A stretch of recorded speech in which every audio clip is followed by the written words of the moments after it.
Today's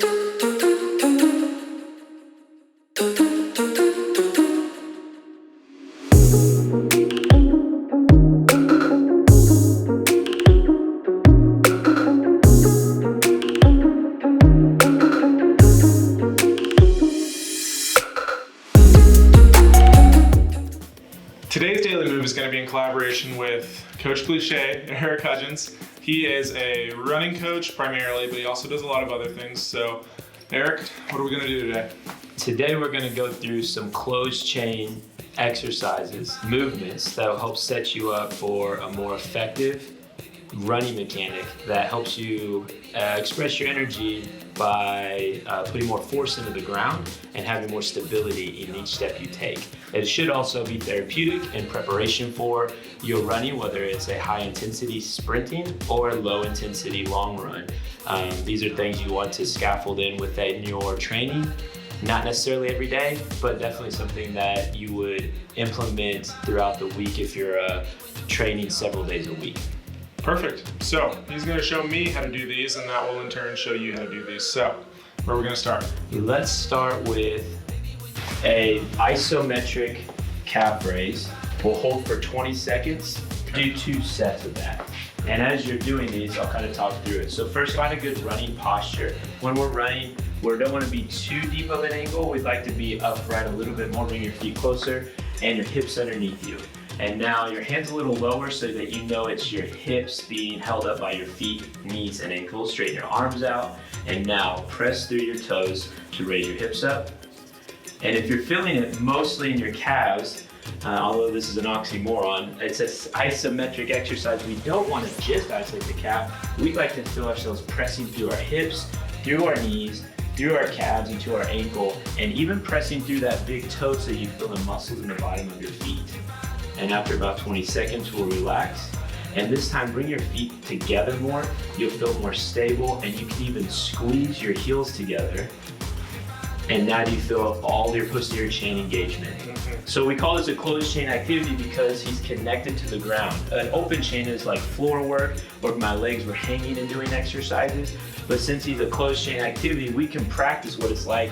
Each step we take, we need to stabilize ourselves with our pelvis, our pelvic floor, our knee joint, our ankle joint, and obviously our feet. See if you can even get the bottoms of your feet, the plantar fascia, to feel that connection. And now that's a full chain linked up, as strong and stable as it can be. I'll demonstrate a basic calf stretch with the emphasis of pumping or priming that ankle joint.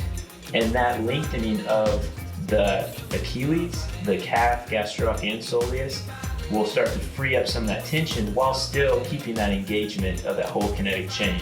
And the touch of this is pushing that heel into the ground, again, from our hip, knee, and ankle.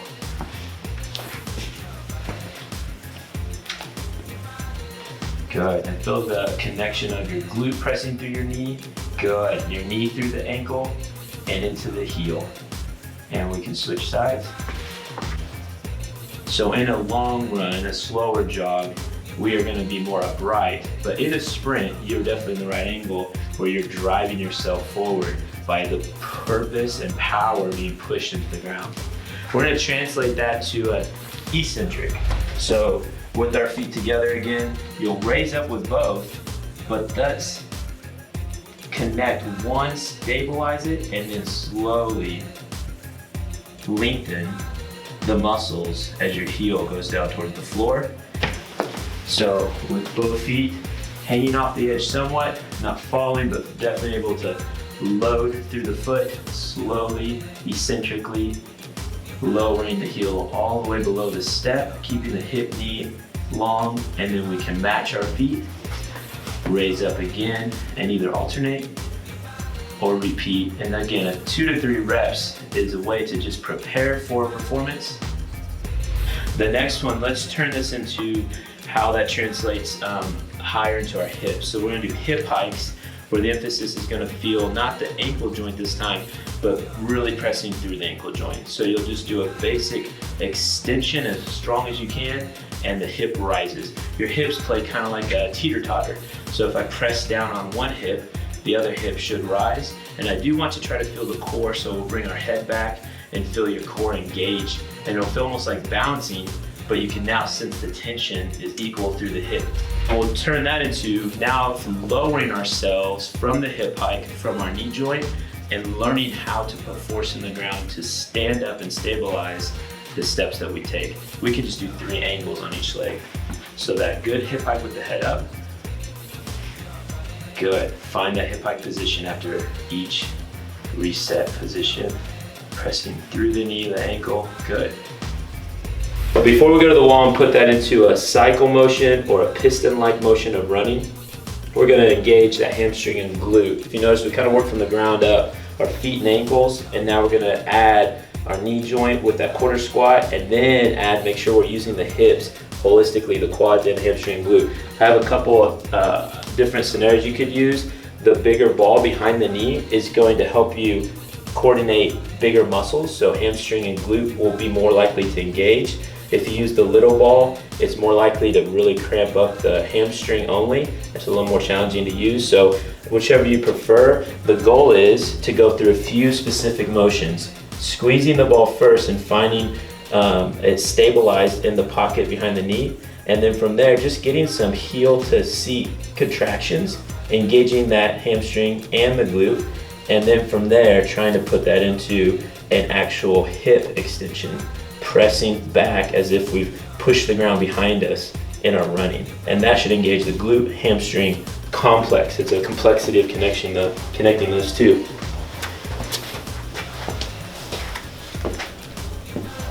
So some squeezes, and if it's all hamstring, try to find that glute. There we go, good posture. And then from the hip as well, and really engage the glute as the emphasis while still stabilizing the ball in the pocket. We'll translate that into standing cycles.